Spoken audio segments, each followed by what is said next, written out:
Brought to you by the EveryDollar app. Start budgeting for free today.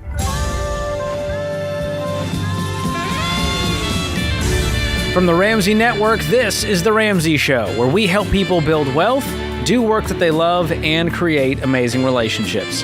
I'm George Kamel, joined by Dr. John Delony, and we're taking your calls at 888-825-5225. That's the only way to get some advice on this show, and reminder, it's free. So that's what you paid for. April is in Miami to kick us off. What's going on, April? Hey, how are you guys today? Great. How are you? I'm all right. I'm okay. I've tried the baby steps. I started the baby steps, so not tried as if I quit. Started the baby steps, cleared up about $13,000 worth of debt in the last 6 months. Way to go. Thank you. So starting at 150, and I'm about 137 now.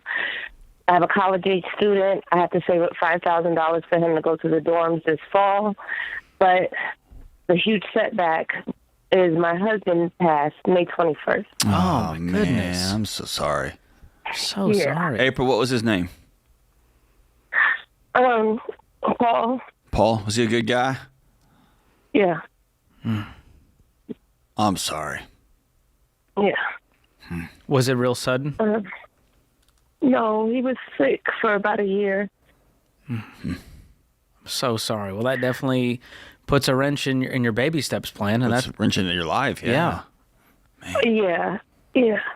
So don't. Are you so I'm feeling really guilty that you're not making progress, or Yeah, how can we love you right now? No, I just feel like I'm drowning. Like every time I try to make a couple steps forward, it just goes right back. I was prepared to pay off my car last December, but then my son got in a car accident. So, the blessing was I had the cash to buy him a car, but it kind of just pushed me back a little bit. I had most of the money to put him in the dorms, and then that same cash car, the engine blew up, so now I have to buy another one. I spent all April on basically the beans and rice thing that Dave always talks about.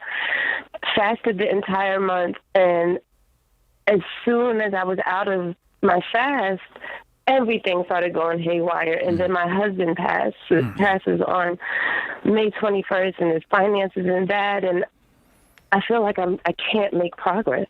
All right, let me tell you this real quick, okay? Yeah. I want you just to exhale for a second, okay? And all of this, it feels like chaos. It feels like everything's coming down on you. I want you to exhale through this, and we'll walk you through it. But you can't solve all of this in 30 days, okay? I know. You got way bigger fish to fry. You just lost your ride or die, okay? Yeah. And I would tell you, in anybody in any situation, not to do anything for six to 9 months. Because you've got, like, most people don't know, and I'm going to say this crassly, but I'm saying it for people listening. Most people don't know that after somebody you love passes away, it becomes a full-time job dealing with bank accounts and insurance and medical bills and who's calling what, and is there a will, or is there a $10,000 policy through some old job? Like, wading through all that mess is a nightmare, right? Yeah. Okay. You've mentioned on this call 3 different times when you have to bail out this 17, 18, 19, 20-year-old son of yours. I want to free you from that. You can't keep doing that right now. Do you want to? Yeah, of course. But you don't have the money or the bandwidth or the whatever. What's he doing this summer to help with that $5,000 to get him into school in the fall? He works. Okay. He works. If you haven't already, I'd get on the phone with the university and let them know that Dad just passed and see if there's something they can do to help y'all out, okay? And if your son takes a semester off, that's not the end of the world. In fact, it's just fine. The number of semesters I took off is comical, and I'm doing okay. Yeah. My mom started in a community college and went all the way through that, and she still ended up with her PhD, and she still ended up teaching at Oxford. So if he needs to take a semester off, if he needs to, everything in your life is different now, and trying to keep it the way it was before this big loss and this big transition it's going to drive your body to the madhouse because it knows things are different, but you're still acting like they're not. You get what I'm saying? Yeah, and I'm pretty sure I'm doing that because my son's father, somebody took his life 16 years ago. And I know what that grief feels like and the process feels like, and it really sucks. I think this time around I'm trying to power through it, but it's not really working. So let me tell you this. Can I tell you what the greatest gift you can give to your son right now is? Yeah. To show him that you're really sad. Because he's sad too. But if he sees the other adult in his life trying to just power through and pretend like, all right, we're just moving forward, he's going to feel crazy because he's heartbroken also. Right. Right? So the greatest gift you can give him is to hold his hands and weep in front of him and say, your mama's heart's broken right now. And we have a whole bunch of business to do. I do as the wife of this guy who just passed. And you and I, we have a math problem to solve here. And I love you too much to go borrow a bunch of money. And I love you too much to put you in a car that neither of us can afford. And I love you too much, all that stuff. No amount of powering through is going to take away his grief right now. Let me put it that way. I know. Everybody's hurting, right? So can we give you permission to pause the baby steps? Yeah. As you pick up the pieces? Yeah. Just pause. And you can restart from a place of strength when you're ready? Don't borrow any more money if you can at all avoid it. But just pause keep for a up. minute. Yeah, make minimum payments. Try to make sure that you guys have enough to cover those next upcoming expenses. Get a little buffer because did you lose an income in the process too? No, he wasn't well for like a year, so it was just me for quite some time. Was there any life insurance? There's nothing. I have a policy. He never got one. Okay. So sorry. So some of these here's some of the realities, and George can walk you through them. But we're gonna start from square one. I want you to imagine. Close your eyes real quick. Imagine your life is on a table and it just got wiped clear. And that's both terrifying and you're free to deal with the next important thing first. And so we're going to go back to the OG four walls: house, utilities, food, and transportation. We're going to do that before we get any more cars, before we worry about dorms, before we worry about any of that stuff. We're going to take care of those things. And how old's your son? 21. Okay. 21, you said? Yes. Awesome. He's old enough for you to both be at the table when you do this. It'll be a gift to him. Yeah. Bring him into the process. You don't need to shield him from it. Yeah. He's a grown man. April, I want to gift you a financial coaching session with our team. You're not going to pay for it, but we want to make sure that we can walk through your situation and not just leave you high and dry here without a plan to get some financial footing, build the foundation, and continue to plow through that debt. You were doing a great job. So I have full confidence that you're going to get out of debt. But right now, we need to pause, deal with the grief, deal with all the pieces that have been left in your lap. And I'm so sorry you're going through it, but I can tell that you're a warrior. That's who you are. You've been carrying a lot for a long time. Just let it down, breathe, and take the right next step. Hang on the line. We'll get you connected to one of our coaches.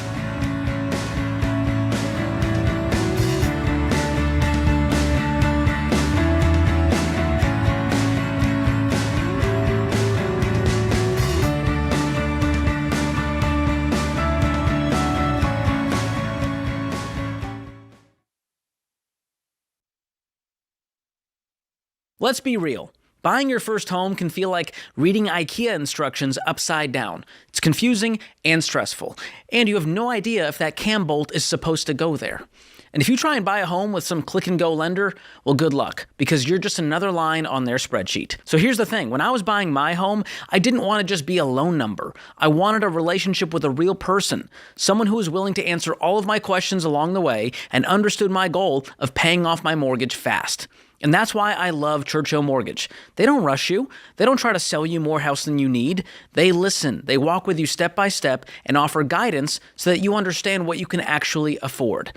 So they teach you how to do it the right way so that you have margin and peace with the goal of becoming completely debt-free. So if you want rock-solid advice on how to buy a home the right way, connect with a Churchill loan specialist today at churchillmortgage.com. That's churchillmortgage.com. This is a paid advertisement. NMLS ID 1591, NMLSconsumeraccess.org, Equal Housing Lender.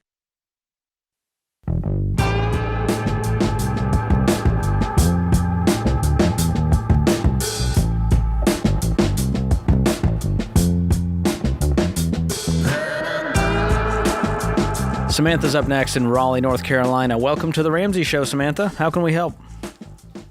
Hey, thanks for having me on. I have kind of a messy situation. That's the kind we take on the show. Yeah. So I have, my mother is basically asking me for money, and I kind of know y'all's stance on that. But she's asking for a loan, basically, from me. Wow. Why you, out of all people? I can dive into more of the details, but yeah. Why is she coming to you and not the bank? Yeah, so she is going through a divorce with my dad, and she's not really going through with alimony. She doesn't want to push for that. But instead, they decided to basically, my dad is going to keep the house that they lived in together, and then they sold the house, their rental home. And so she is taking that money, but she's going to have to pay the 1031 tax on that, and she's basically trying to avoid that. How would that avoid it? By getting the loan money from you? So her plan basically is to buy a couple other rental properties. To avoid the tax. And she can't afford those properties, hence the loan from you. Right. Hence the loan from me, and she can't afford to take out a loan herself. Can I just make a wild guess here?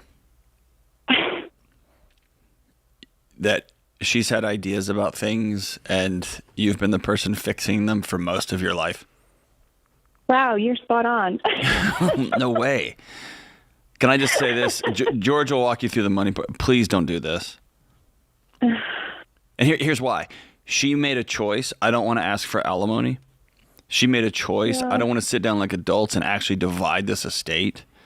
And she made a choice like, you need to either buy out the equity of this house that we shared together because we're getting divorced. Right. And she came up with a scheme. The only problem is she can't afford that scheme. And she's like, like always, daughter will bail me out. Yeah. And what she has done is she has put, you know our stance on like taking out a HELOC. And besides taking out like a HELOC, it's bad math, but you're putting your house on the block. Right? You're mortgaging your home for a thing, which for all of human history would be clinical insanity. But now we call it a good deal, right? What she has done is she has mortgaged her relationship with you. That's what it feels like. It's what's happened. And that's an unfair position that any parent could put any child in. Now, if she was destitute and your dad was a serial cheater and had just left her, totally different situation. I got a ton of compassion for that. And I would probably be telling you, hey, you probably need to move mom in, right? That's not here at all. Yeah. She's trying to come up with some schemes like she always has, trying to come up with a deal, yet not have a hard conversation because that makes her uncomfortable. And then she calls you to fix it. Whether that's you showing up on a night's notice to do dinner that you don't want to do, or to come to Christmas that you don't have the money to come to, or this time it's just give me cash. And at some point, you're going to have to say no. And it can be now, it's going to be 10 years from now, but this will never stop. It will just increase in intensity until you decide, I got to be done with this. I love you too much, Mom, to continue to put our relationship on the block like this. I know. And so I had kind of communicated that I didn't really want to bring money into our relationship because I've listened to your show and the Ramsey show for a while. So I kind of had that wisdom in my mind, and I knew that I just instinctivly knew that it didn't feel right to bring that into our relationship. What did she say? I tried to communicate that to her, and she's a little bit of a loose cannon sometimes with her words, so I try to give her grace, but she You are so kind. snapped back on me. What did she say? She lost it on you. I got to hear. What'd she say? It's tough because it's hard to do phone calls necessarily, but I know that's the easiest way to hash this kind of stuff out. But this time you were just texting, so I sent her that explaining it just so I could get all my words out for her, and then she responded, well, money is not going to be in our relationship at all if the IRS takes it all, and if you back out on me, basically. Yeah. You know, That's exactly what somebody says when you sit down at like a car dealership and you're like, hey, this is all I have. And they're like, oh, so because you hate your family, you don't want to get into this upgraded vehicle for... Literally. It's the same exact thing. She's trying to sales pitch you, dude. Stuff. Yeah. And she's been doing this your entire life. How old And are it's you, just, like, Samantha? I'm 27, and we're actually expecting our first baby in August. Oh, this has been a little- congrats. That's Yeah, exciting. Thank you. Can we ask this question? Yeah. Can you even afford to do this? So that was the other piece that I wanted to like share and like, give you more detail. So I have been given a trust through an uncle that passed away, like, I don't know, I want to say 5 years ago now. Her brother? So it's actually, well, I guess it's a great uncle. It's my dad's uncle. So I was given a lump sum of money, and it's just been kind of in my account, my investor's account, and I decided to give my mother $100,000 of it. Oh boy. Just as a gift, because get this, she was originally in the will, but then she upset my great uncle, and he ended up taking her out. And you decided, you know what? How much money? Undo. How much money is here? Yeah, how much money is here? Like what can I give? No, how much is in that trust? account right now? Because I didn't feel like I deserved what I got. We put, I want to say like 200 into our house. No, how much is in this trust? What's in it right now? Right now, I've already given her 100. No, but what's now left in it? What's left is 100,000. So that's what did I she have do left. with the $100,000 that you gave her?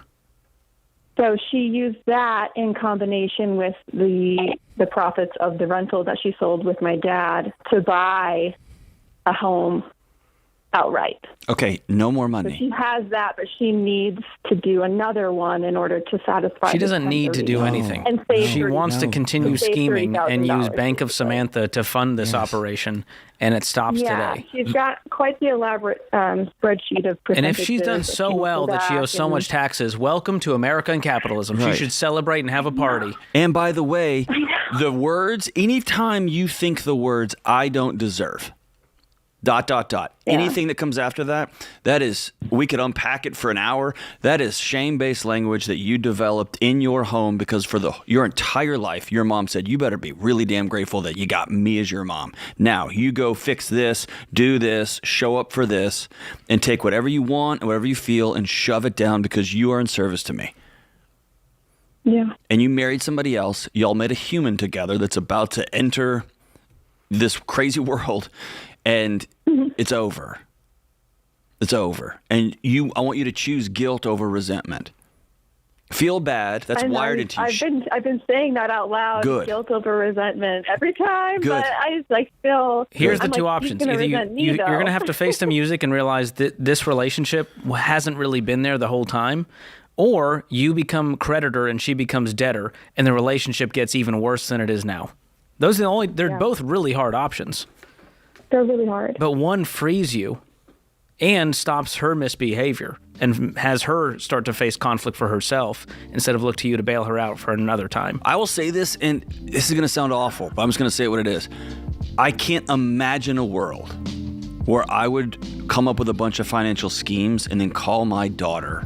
She's 9 at the time, so 20 years. I can't imagine a world where I would call her and say, I came up with a scheme, you need to do this or the government's taking us all out. I can't imagine putting her on the block for my insanity. This has got to be the time you say, no more. No more.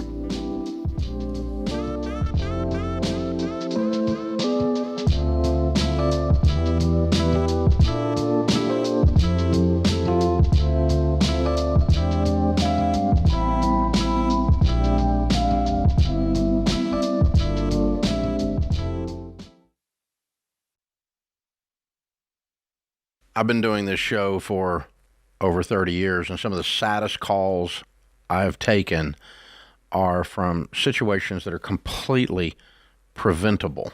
Yeah, and what's so hard is I feel like one of those, especially the ones that I'm like, oh, it's terrible, are people that call in and their spouse has passed away suddenly and they don't have life insurance. We actually took a question of a lady and she had 3 kids, pregnant, and husband didn't have life insurance. And I'm like, I can't even imagine. Or even if it was opposite, right? If a mom passed away, there's a dad with kids and trying to figure out, how am I going to afford childcare? How do I outsource some stuff that maybe she was doing? Like, and it just takes the grief and the sadness of something like a sudden death to a whole new level. Like when you have to think through, how am I going to pay my bills? How am I going to eat next week? Yeah, in the middle of all that grief. Like it's terrible. And so life insurance is the one thing, especially as a mom with 3 little kids, that I'm like so big on for people to get because it's inexpensive. Xander is the place that Winston and I actually get all of our life insurance.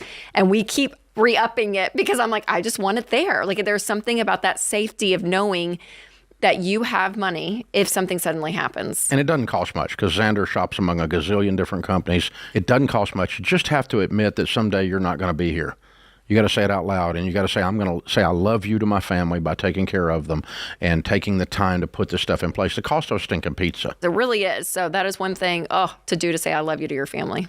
So we've used Xander for all of our family's needs for insurance for many years, including, of course, term life insurance. To get a free quote, go to 800-356-4282. That's 800-356-4282, or go to Xander.com.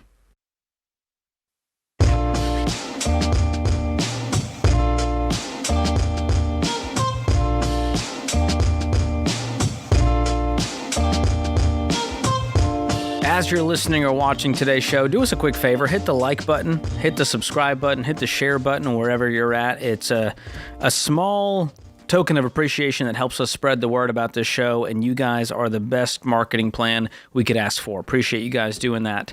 Libby is in Seattle, Washington up next. Libby, welcome to the show. Hi, thanks for taking my call. Sure. How can we help? My question is, I am in baby step 6, but I do not own my home in Seattle. I rent. I do have a rental property in Texas, and I'm getting a divorce. I have enough money to pay off the rental in Texas that's currently using my VA entitlement. Should I go ahead and do that before I buy a primary residence? Well, what's going on with this divorce? Do you know the financials yet? Oh, yeah. It's generally amicable. We're generally splitting things 50-50. Okay. So what will you get out of this divorce as far as assets, numbers-wise? So we decided to liquidate our money market accounts, not retirement accounts. So I'll have about $180,000 available to me. I could use it for a down payment on my own home, or I could use it to pay off this rental. Got it. What's left on the rental? And have income, about $160,000. Okay. And do you have any other debt? No. Just the rental. Okay. And what is your payment on the rental every month? I'm going backwards. So I pay $27,000, but the rental income is only $2,200. Cool. Why not just sell the rental? It's sentimental reasons. I bought it with some inheritance money from my father who passed away, who wanted it to be used for a rental. I could do that, but I'm not quite ready to let go of it in that way yet. But a stranger's living there and is robbing you of $500 every single month for the pleasure. Correct? I haven't looked at it that way. Yeah, okay. So imagine yourself sitting at a Denny's at 6:30 in the morning with your dad having coffee. If he knew you were getting divorced, knew you were heartbroken, knew you were about to be homeless in Seattle, would he say, no, honey, I wanted it just for this? Or would he say, baby girl, I want you to have a home. Go get a house. You're talking to 2 dads of 2 daughters. I can guarantee what both of us would say. If your tenant has more stability than you, the landlord, you got it backwards. So I would much prefer you find some stability in a very chaotic time. And if you want to get back into the rental game sometime, you can. But right now, I feel like we need to build some foundation and build our own financial future. Okay. Even if this rental was cash flowing, I still might go, hey, do you really want the rental? It feels like you kind of fell into it, And I understand that it's sentimental. I'm not trying to take away from that or diminish it. But right now, you need a place to live.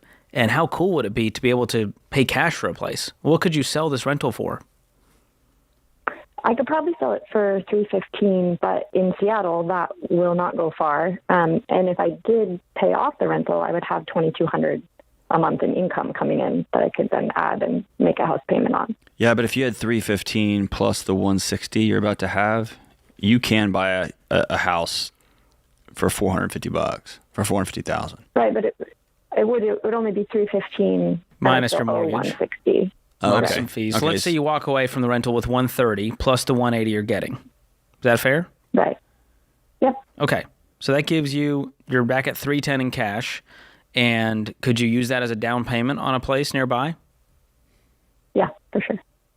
And I promise you this. Here's what your dad was telling you. I want my baby girl to be okay. And as you know, all of us dads think we know what's best for our kid. And we give them all of these things that we want to be just the way we want them to be in their life. And then we pass away, we move on, life happens. And so you have to ask underneath that gift, what was your dad trying to tell you? I want my baby girl to be okay. Okay. Not, I want you to be a landlord with 6,000 miles between you and this property. I want you to lose money every month. I want you to, because of my generosity to you, I want you to lose $6,000 a year, not to mention any repairs. And I want you to have to pay a company to go in there and do basic things because you live so far away. And I want you to consider every month you don't have a place to live. That's not what your dad meant. No. I'm not really ready to buy, though. Okay, then don't. Then have $300,000 in a high-yield savings account. And then you make the $500 a month instead of letting your renter beat you $500 a month. You would make over $1,000 passively from that savings account, literally passively. Not like it's passive income, bro. Just if you parked it in a high yield savings right now with the current rates, you'd be looking at about $12,000 a year, instead of losing $6,000 a year at minimum, which is the current status. Yeah.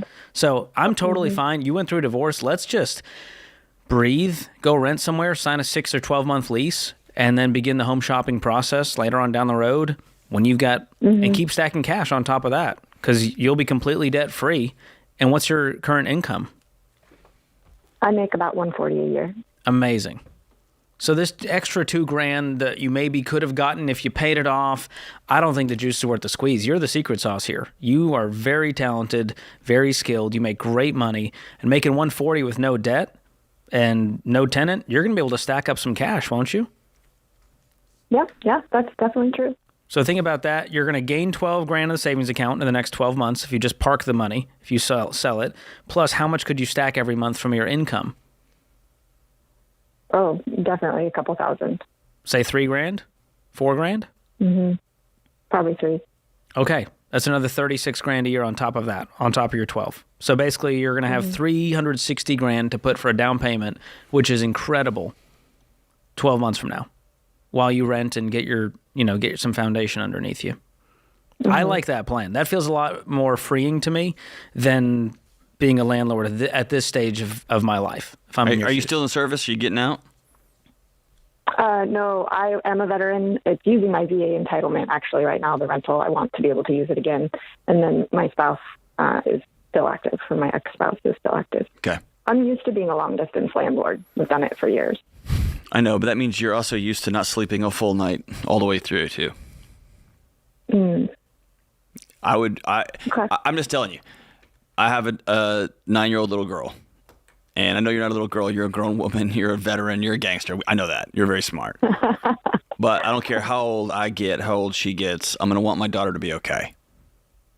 And beneath okay means, in my world, is in the 21st century, I'm going to solve for peace. I'm not going to solve for maximum ROI on every Look around at our culture, man. Everybody's burned to the ground. I want my daughter to, when she walks in, whatever home she lives in, to walk in with a smile on her face and her shoulders drop. Not, okay, I got to check my email to see what the tenants did. Did the check clear? Do I have this? Okay, I'm minus $500. I don't want that life for her. Do I want my daughter to have a bunch of real estate? If that's what she wants. That'd be awesome. And And I guarantee you, your old man would be sitting there smiling at the woman you've become, right? Thank you. Appreciate that. Is that true? Yeah, he definitely would be. Of course proud. he would. He'd be like, "You make what?" And you'd be like, "That's right, Dad." That'd be awesome. And then he'd be like, "You're losing $500 a month," and you'd be like, "Sorry, man." Right? That's exactly what he would say. Mm-hmm.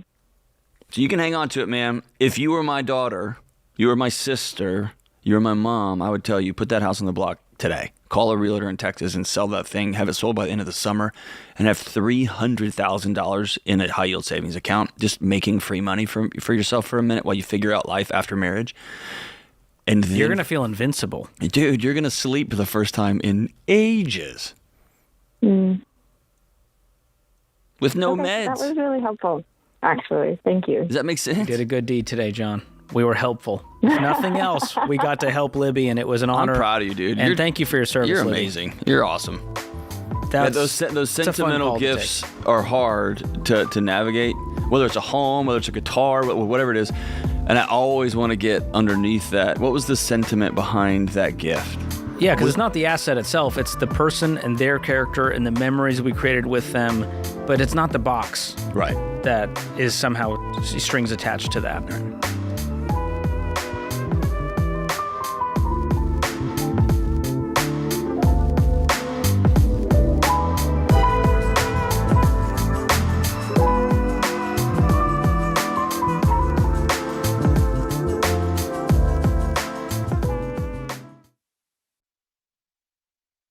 This show is sponsored by BetterHelp.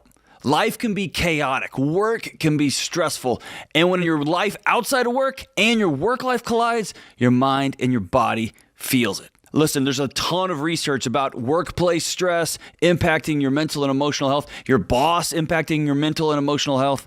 And most of us can't just say peace out and leave work anytime we want for a vacation, but we can start with small steps to help manage our work stress and our personal lives every day. This includes getting great sleep, taking care of your relationships, exercise, and for many of us, it's seeing a therapist. Therapy can help you navigate whatever challenges the workday or your personal life brings. And if you're thinking about starting therapy, contact my friends at BetterHelp. BetterHelp is 100% online, and that means it's affordable and convenient. You just fill out a short online survey to get started, and you get matched with a licensed therapist. As the largest online therapy provider in the world, BetterHelp offers access to mental health professionals with a diverse variety of expertise. And BetterHelp has an App Store rating of 4.9 out of 5 stars based on over 1.7 million client reviews. It's incredible. So manage your workday or everyday challenges with BetterHelp. Visit BetterHelp.com/Ramsey to get 10% off your first month. That's BetterHelp, HELP.com/Ramsey.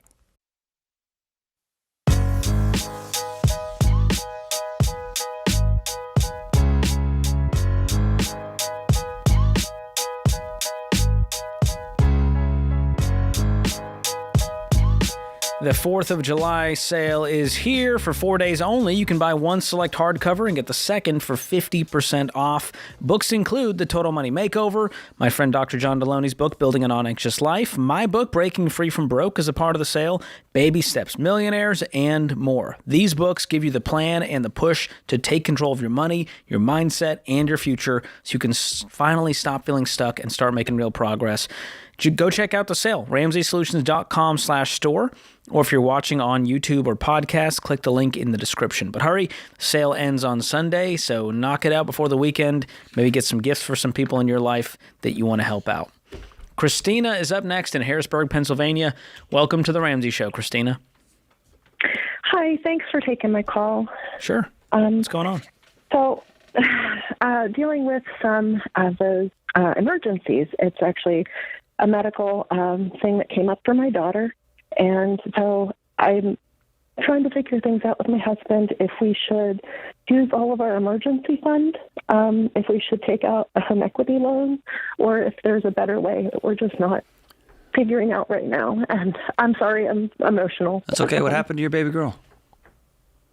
Well, she's 13, and we just found out a couple of months ago that she has scoliosis, and she needs surgery. Okay. So we were walking through things, trying to avoid surgery, see if there was something they could do. But it's progressive, and that's just the nature of the disease. And she's skeletally immature, so she's got a lot of growth left. And that's when they have the rapid growth is when the scoliosis gets worse. Her curve is already at I think we just met with a surgeon on Monday, and I think they measured it at 80 degrees, if I'm not mistaken. She has an S curve. The top one is the one that's really concerning. So she's at 80 degrees? The top curve is either 80 or 90. I think it's 80. And the bottom curve is around 40. Okay. It's her, so her, when we were trying to do things to avoid surgery, the exercises and things, we went to an alternative medicine. So they were doing physical therapy, chiropractic, different things. Her bottom rib cage started sticking out more. Yeah. And so we're just really concerned. We don't feel like it's something where we can wait and stack up cash. How soon does this surgery need to happen, according to the surgeon? 2 surgeons both said this fall. So okay. September, October, that's what they're saying. So after your health insurance covers what it's going to cover, are you talking about being out of pocket here? So the insurance is, as far as I can tell, because we've been paying for testing and things we have to do, MRIs and stuff, the insurance will cover the hospital. This is something with the surgeon, and this particular surgeon that we found, because we don't want to cut through her back and everything, we'd rather spare her back muscles. So we found this surgery called anterior scoliosis correction. The surgeon, because, the medical industry is a mess, says, well, this is how we operate. If you pay this deposit, this is all you will pay out of pocket. We will bill your insurance. And then if the insurance doesn't cover what the surgeons are requesting, it's fine. We don't pay any more to the surgeon. So you just pay this deposit no matter what? Yes. Okay, so that's the number now. If we're focusing on just the facts here, what is that number? $50,000. That's quite the deposit. And how much do you have in your emergency fund? $20,000. Christine, I'm going to be honest with you. I'm not an expert here, but this is not passing my smell test. Okay. Well, please tell me, what is it? Well, have you sat down with another potential surgeon? Because here's the thing. This is going to, let's say you write a $50,000 check. And what I don't like about this is we don't have any idea what this surgery is going to actually cost, up or down. And so if this ends up being a $30,000 procedure, then you're out. If it ends up being $1 million procedure, technically you might win, right? I understand what you're saying, and their financial documents, it does say, if our insurance was to pay the full bill, then we would get money back from that deposit. But why are we doing this on the back end? Let's contact insurance and find out what surgery they will cover and where ahead of time. Okay. Well, and I can ask about. Maybe I'm being too particular, but no, you're not being too particular. I want the best for my daughter. So Gotcha. I don't want to do a spinal fusion surgery. And I'm pretty confident they would do that. But that's where they cut through the back at a 1.5 feet, and they put in a metal rod, and that's not the. But I'm saying for the particular surgery you want, are there other surgeons in the general area who can do that, but through your insurance on the front end? You're right. I haven't looked at that. So that's what would be my next fight, is talking with insurance, figuring out what they will cover. Will they cover this exact surgery? Okay. Where is in network that they will cover? Then we know the exact number, and it's likely going to be way less than $50,000 out of pocket, because you have an out of pocket maximum, and likely, I don't know your exact insurance, but they likely will cover 100% beyond that. And the other part of this is the moment you walk out of any surgery, whether it's posterior, anterior, any surgery, especially in a child, you immediately go to rehab. And your insurance company, if the doctor says we have to do this follow-up care as an extension of this procedure, then they should cover that too. And I'm worried about any kind of deal that I sign with a doctor. I put a period at the end of it. I've had this happen. I had to go to ER a couple years ago. It was on Christmas Eve, for crying out loud. I did something totally dumb, ended up in the ER, and I said, I will pay you right this second, but I can never get another bill from you. I said, I want you to record this. And they're like, done. You will never get a bill from us. I got another big old bill from the doctor. And they're like, hospital's like, no, you paid the hospital. That wasn't about us. We don't even. And so my fear is somewhere along the line, you're putting a period at the end of a sentence. You're basically signing a contract, but you don't know if you're going to get billed from the doctors, the parking lot attendants, the physician's assistant. Like, I just want to go in totally clear-eyed. And here's where this is important. You said this best, and I want to applaud you. You want to get the best for your daughter. And I don't know about you, but when I get to thinking about what's best for my daughter's care, I get a little bit worked up and a little bit like fight or flight. Like, I got to do it right now. I got to solve all. And so what I need somebody that I trust who will be an advocate for me, that when I'm like, I don't want this kind of surgery, that would say, this is the kind of surgery that's right now.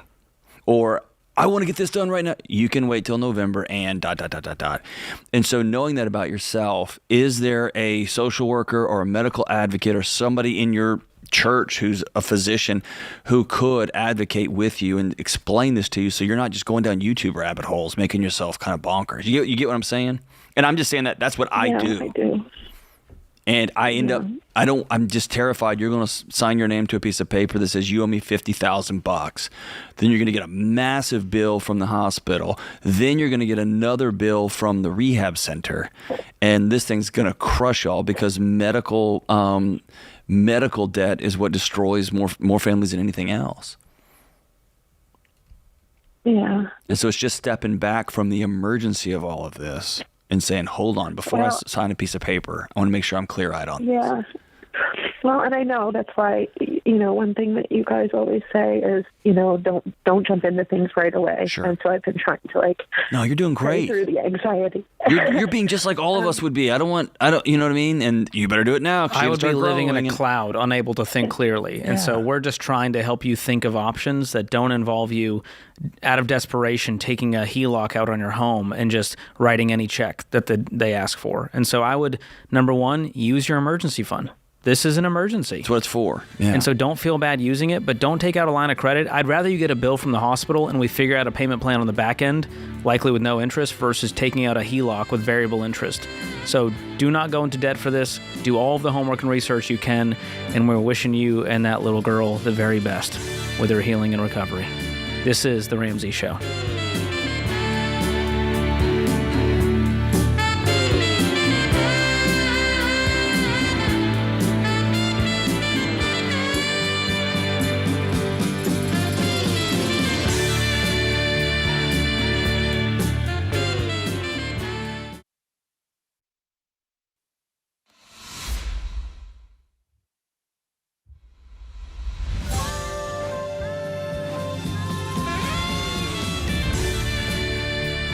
From the Ramsey Network, this is The Ramsey Show, where we help people build wealth, do work that they love, and create amazing relationships.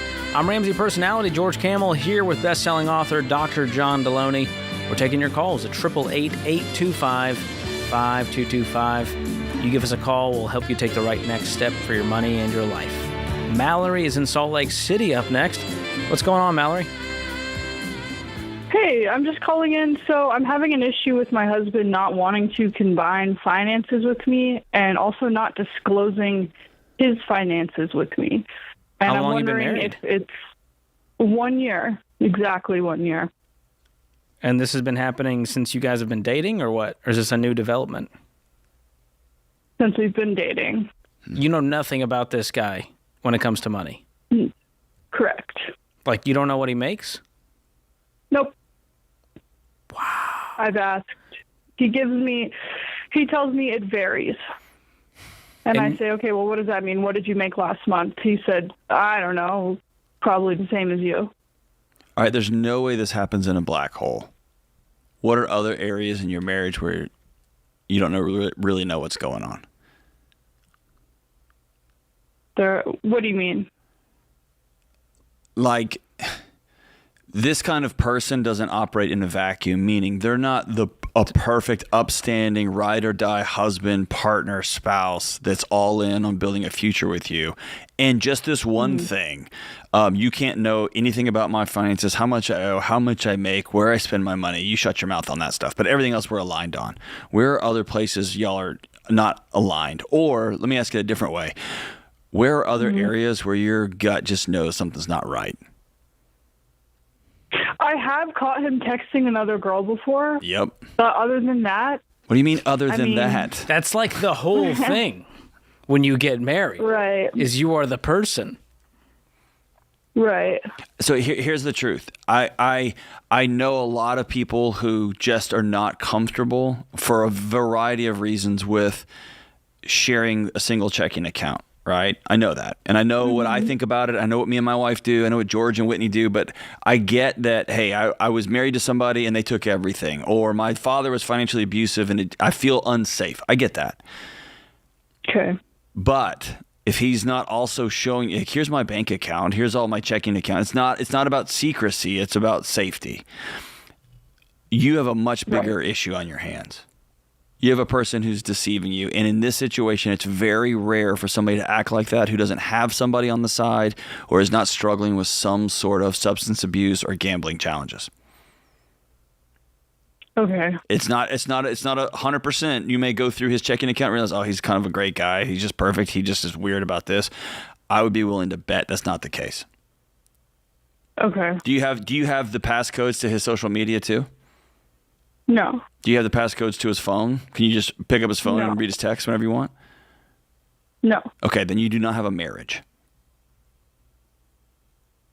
Okay. Do you get that? And you know that too, right? I know it's a harsh way for me to say that, but you know that intuitively, like in your chest, right? It seems like, I mean, he is, I live with him. We have a child together. That happens all the time without two people wanting to build a life together. I want to build the life I is know. what I'm getting at. And behavior is a language, and he's being very clear with you. I do not want to build a life with you. He claims he does, though. But behavior is a language. Right, but he wants to buy a home together. Of course he does. You're going to pay for it. He can do whatever he wants. He can see other people. He can spend money however he wants. He can do whatever he wants. Of course he wants to buy a house with you. How do the finances work right now? Just out of a dark curiosity, because I don't think I'm going to like the answer. We're in a rental home, and we split the rent 50-50. We split utilities 50-50, and we split our child's daycare 50-50. So we kind of operate as roommates financially. So there's no joint account. You just send him the money, and he pays all the bills? No, we Venmo the landlord, and then his credit card is linked to the daycare, mine's linked to the daycare. Everything is done separately. We just pay our own half. Okay. You hear this as you're saying it, right? What'd you say? I want you just to absorb what what you you're just saying. described is how I lived with every roommate I've ever had. Yeah. The 4 dudes I lived Right. with in college, I this is how know. we did it, minus a kid. I guess I'm looking for the love in all of this. Other than him getting I've you had pregnant. this conversation with him a million times where I'm like, hey, we're operating as roommates. Why can't I actually had a financial advisor booked for us today. And we already did the consultation last week, went well. My husband agreed to move on to the second step, which was meeting with him today. And then all of a sudden this morning he backed out. I know, but you're not hearing what I'm saying, okay? Okay. Behavior is a language. I don't care what words are coming out of his mouth. I can tell George all day long, I'm your best friend, man, I'm your best friend. And then I'm punching him in the mouth and I'm keying his car. And that was 2 hours ago. That was 2 hours ago, literally. That's right. My actions would show him what I really think about him.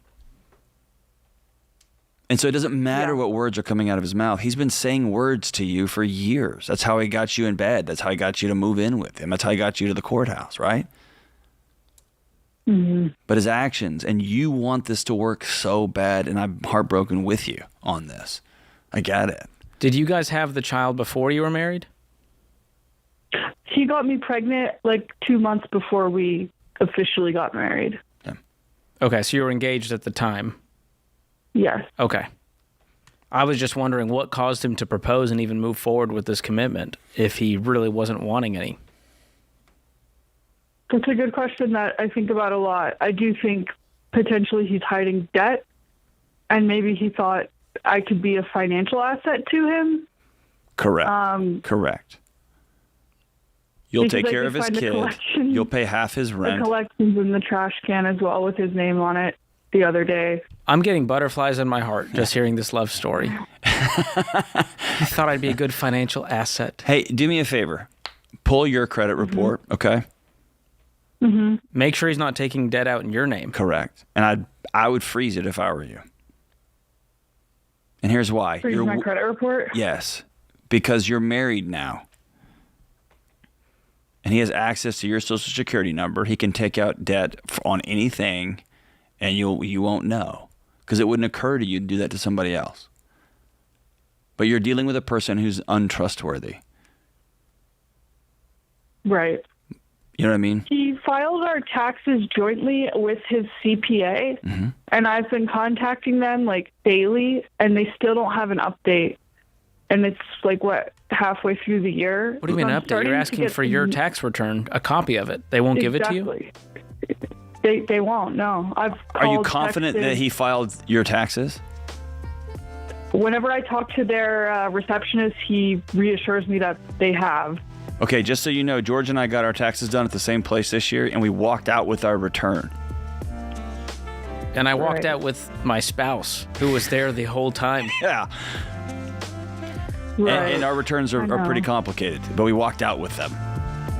Mallory, I'm so sorry you're dealing with this. Yeah. I can't make the decision for you on what to do next, but I can tell you this is bad. It's not a healthy marriage, is what we're telling you.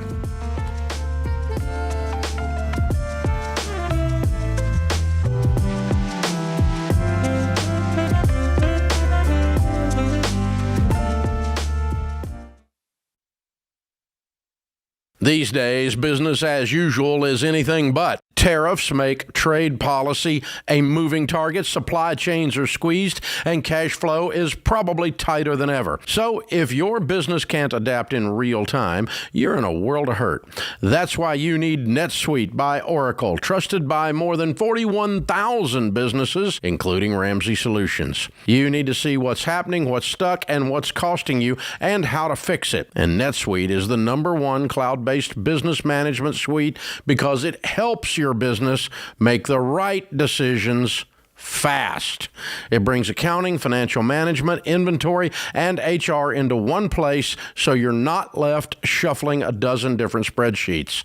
That gives you the visibility you need to make quick decisions based on actionable data. And NetSuite AI automates everyday tasks so your team can focus on strategy. It's one system for full control and no guesswork to tame the chaos. And right now, if you're leading a business doing more than $1 million in annual revenue, download NetSuite's free ebook, Navigating Global Trade, 3 Insights for Leaders at netsuite.com/Ramsey. That's netsuite.com/Ramsey.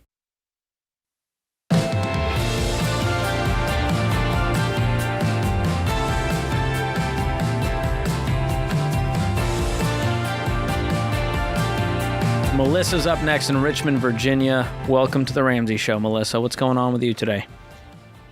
Thanks for taking my call. I'm hoping to get some guidance, I guess, because I'm currently in $2.3 million in debt, and I don't even know where to start to try picking up the pieces and moving forward. Who gave you $2 million Say that again? in debt? Did you buy a spaceship? So I wish. No, it's actually a combination of business debt from a business that we had to close, medical debt. We actually had 2 medical emergencies happen within days of each other. The biggest one being my youngest had an accident and was life flighted to another hospital with multiple surgeries, hospital stays. She actually just had another surgery last week. And then we found out that because of everything else that was going before that, I missed filling out some paperwork and we lost our health insurance. My husband's a combat disabled veteran, so we had Champ VA, and they've denied all the bills, even though we've gotten all of that taken care of and we're back on there, but they aren't paying for anything that happened when it was. You had a gap in coverage, and then life crap hit the fan, and now you're on the hook for how much total in medical debt? Her medical debt is, I haven't gotten any of the stuff on this, surgery, but thankfully insurance covers the majority of it. Probably about $400,000 for just her stuff. How much is the business debt out of the 2.3? Probably about 200 or 2 million. No, not even. 1.8 plus about another 100, so about 1.9 million. What kind of business was this? I had a family entertainment center, but we had actually signed a 10-year lease about 2 years ago, and then within weeks of that, we actually had a house fire. So I was trying to run the original business, get the new location ready because we were going to expand. There was so many delays and financial stuff that just kept going. So the business is kaput? What happened in the entertainment center? At the same time that all of the medical stuff happened, my landlord decided not to renew my lease, and we had to close pretty much abruptly. And so, what did you use the $2 million on? Well, a lot of it is the location that we had signed our lease on wants their money. But you said they kicked you out, or are you talking about your personal residence kicked you out? No, so we actually had an existing location, and then we actually signed a lease on a new location, and it was going to be larger. We were expanding, and that landlord, when I told them, hey, we're not moving forward with this, they've sent the paperwork through their attorney. They want their money. For 10 years of a lease agreement? I'm a guarantor. Yes. How much was that? $1.8 million. And you didn't fight it? Plus attorney fees. Do you have your own attorney? I do. My attorney's telling me to file bankruptcy and move on. But I mean, besides that portion of it, the rest of it's, like my mortgage, my car payment, my house, like all of that stuff. And I don't feel right just saying, I signed on the dotted line, so I'm not going to pay this and just move on. Like, it doesn't sit right with me, but I also don't know how in the world to fix things either. Well, I would sell everything we can. I don't know how much there is to sell, and I assume you guys have $0 to your name right now. Is that correct? $0 to our name, and at this point, we have nothing really to sell. We had the house fire. We lost 90% of our belongings. I'm still dealing with. Do you not have homeowners insurance that cover the contents? I'm still doing the content claim with insurance. The process that they're having me do it's almost the equivalent of 3 full-time jobs with how detailed of a list they want. They want me to list literally every item I'm claiming, when I bought it, where I bought it, how much it was worth. And what's your husband doing right now? Currently, the second, he's dealing with my daughter, but... are you guys working full-time? No, my husband's disabled. He has physical diagnosis issues as well as brain injury. So he's 100% total and permanent veteran. So is he on disability and getting paid? Yes. And how much is thankfully that's the income we have. That's about $4,000 a month. Our mortgage is almost $2,000 a month. And are you bringing in any income right now? I do everything I can to bring in some money, like I do side hustles and stuff, but nothing, concrete, I'm going to get paid every week or every other week kind of thing. I've tried working out of the home, but my husband can't care for our daughter's medical needs solely because with his brain injury, he forgets steps and things like that. And so medication, if it's missed and there's problems. So I've tried working like, hey, I can work from this time or this time, but I really wasn't getting any phone calls back.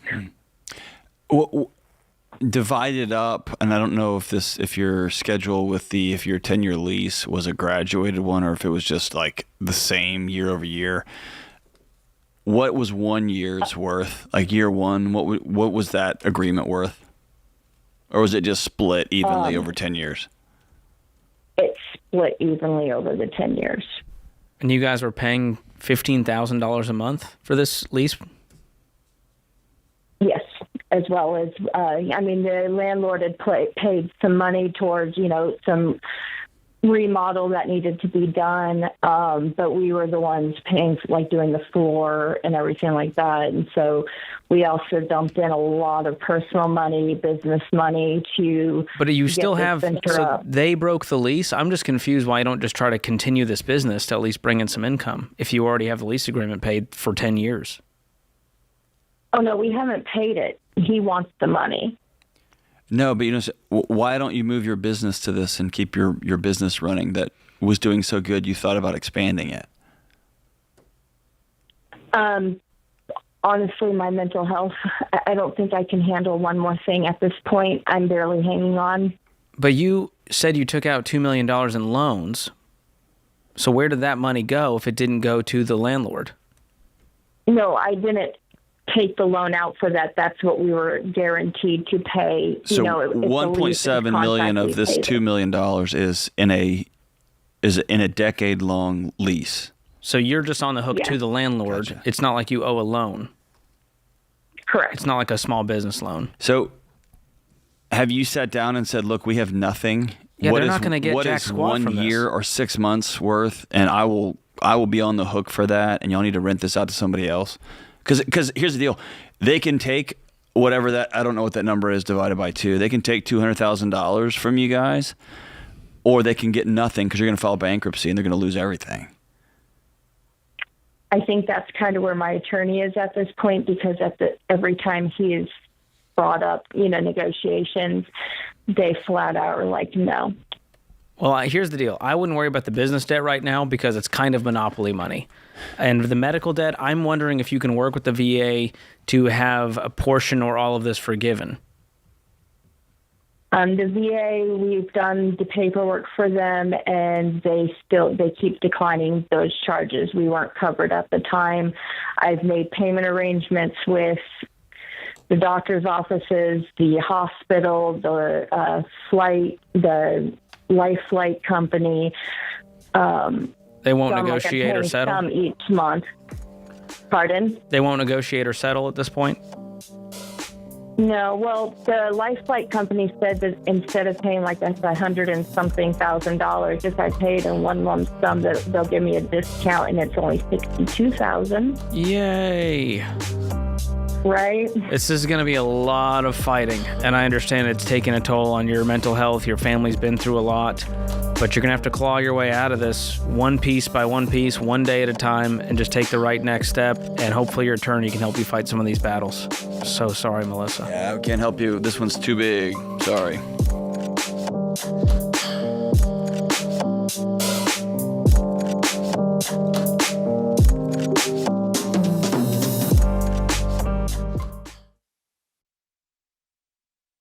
You know what makes a summer party great?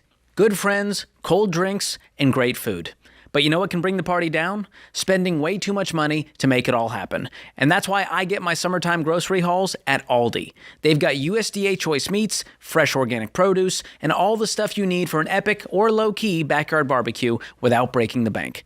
There's no better feeling than good eats at low prices. So stop paying more and shop at Aldi, where they have the lowest prices of any national grocery store. Find a store near you at aldi.us. That's ALDI.us.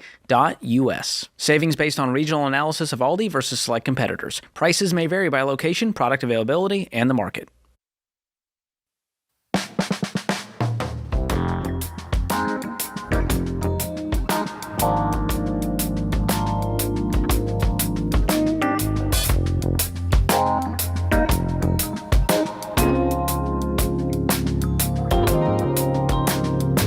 you're tired of living paycheck to paycheck, feeling like you can't get ahead, join one of our free EveryDollar trainings coming up this month, every single week, and they're hosted by one of us Ramsey personalities, myself included. We're going to show you how to stick to a budget, even find $9,000 of margin. That's right, using EveryDollar so you can get out of debt and start building wealth. Plus, you can ask us any question during the live Q&A. Join us, sign up for free at everydollar.com/webinar. Jennifer's up next in Birmingham, Alabama. What's going on, Jennifer? Hey, thanks so much for taking my call. I really appreciate it. Sure. I guess the best way to start is just to jump right into it. I got a bit of interesting news from my husband this weekend, and he let me know that his parents need to do some big repairs on their house, and he doesn't think they're in the financial position to take care of it, and he wants us to come in and pay for these repairs. So a couple of things. Happy to help, but my biggest question was, why can't they do it themselves? You know, Fair question. They also have a grown okay. They also have a grown son living with them as well, so two-income home, if you will, and that's their household, their responsibility. So just questions I have. As it turns out, you know, he clearly knows more about this than I do, and their grown son has had some issues with drugs and divorces, all sorts of things. They're kind of a mess. So they have spent a massive amount of money, and it sounds like they have spent themselves into oblivion trying to pull him back from the abyss. And so now they're in this position that they're in. So to be fair, they haven't asked for money, but they have in the past. So I'm just struggling with what to do. I want to be able to help them, but I'm having a hard time swooping in and helping three grown adults who've got their car stuck in the mud, you know, with their own decisions. And it's not the first time. So as a Christian, as a believer, right, not the first time. Like, I feel like... How much did you give last time? And what was it for? Well, let me tell you, we had a tough conversation, and I said, I don't believe we should be buying their son a vehicle because of his drug use, and he wrecked 3 in the past year. And so as your wife, if you think we ought to, I will, you know, it's your call to make, but... So he took my advice and he said no. And it was tough because the whole family got on the phone and derailed me for saying, how dare you, we need this. Whoa. He told them I would like to, but my wife said no? Yeah. Oh, boy. Yo, this is not about your in-laws. You've lost respect for your husband. The fact that he even brought this back up. Yeah. Deal with that issue. Well. That's the issue on the table here. Mm-hmm. Mm-hmm. There's a proxy war going on. Like, yeah. This and all you just said, is well, theater. it's his choice to. Why is it his choice to make if it's y'all's money? Right. Well, that's, you know, we have a joint savings account, checking account. We deal with everything as a unit, as a whole. But in this particular time, he said, hey, I have some extra money. I want to use my money. And I'm like, this is the first time you said my money in our whole marriage. It's ours. You know, Did you know about this extra money? Oh, yeah. Okay. Yeah, and he's so generous. He's so kind. He's not withholding anything.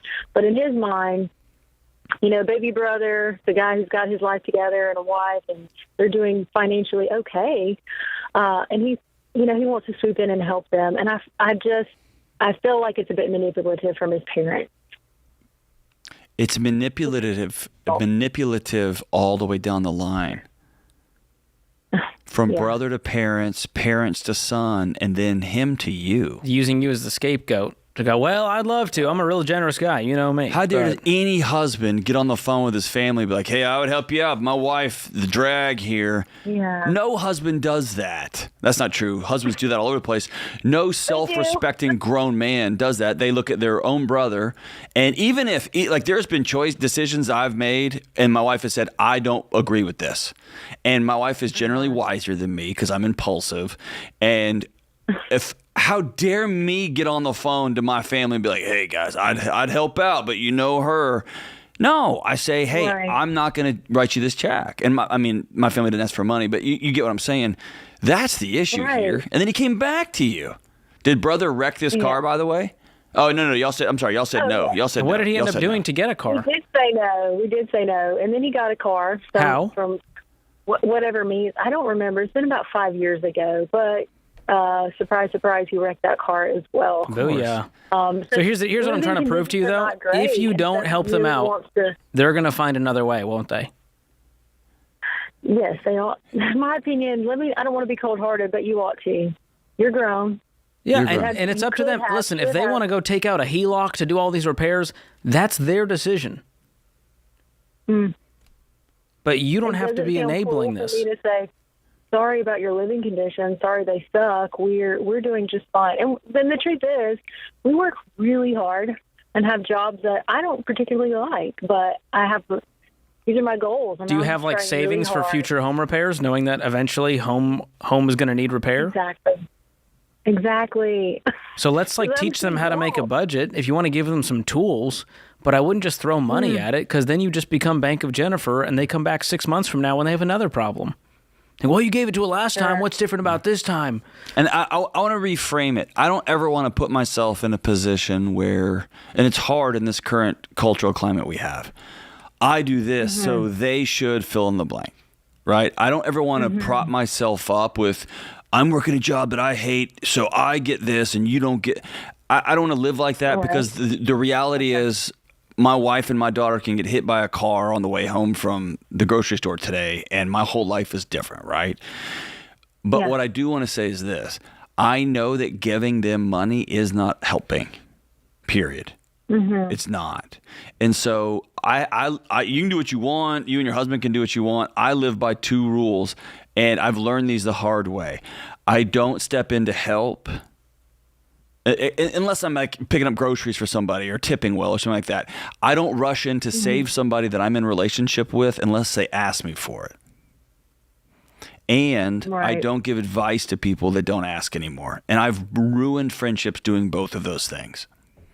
And so right now your husband has created a world where he gets to be the savior for a problem he hasn't even been asked to solve yet.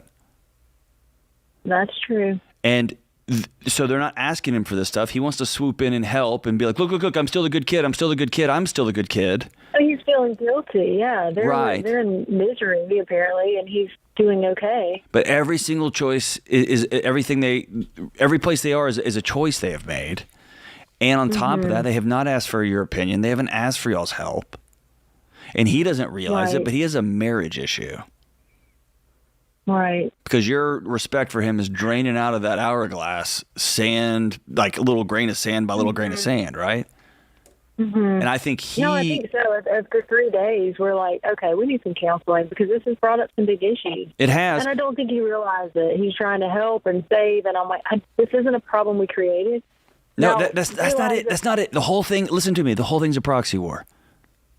You passed the buck when you said, this is like in your chest, this is going to be a violation of our marriage, but you go ahead and make it if you want to. And then you held that against him. And he blamed you for it. Both of y'all have created a dance here that neither of y'all can win. And so you got to turn the lights on, turn the music off of your marriage, and y'all get in the room and have to learn how to trust and respect each other. Because he thinks you're going to put it all on him. He don't want to make you mad, but he doesn't have the courage to stand up for himself and against his family. So you see what I'm saying? It just creates this churn, and then y'all are talking about brother's addiction. You're talking about mom and dad's house. Y'all have a marriage challenge y'all need to deal with. Does that resonate? Yeah, it sounds like we need to go to counseling now. As somebody who, like a random podcaster, that's what I would recommend. That y'all go talk to somebody, because I think y'all have some deeper challenges that y'all need to work through. And it's a much better use of money than putting out a fire that they're just going to spark probably 3 weeks from now.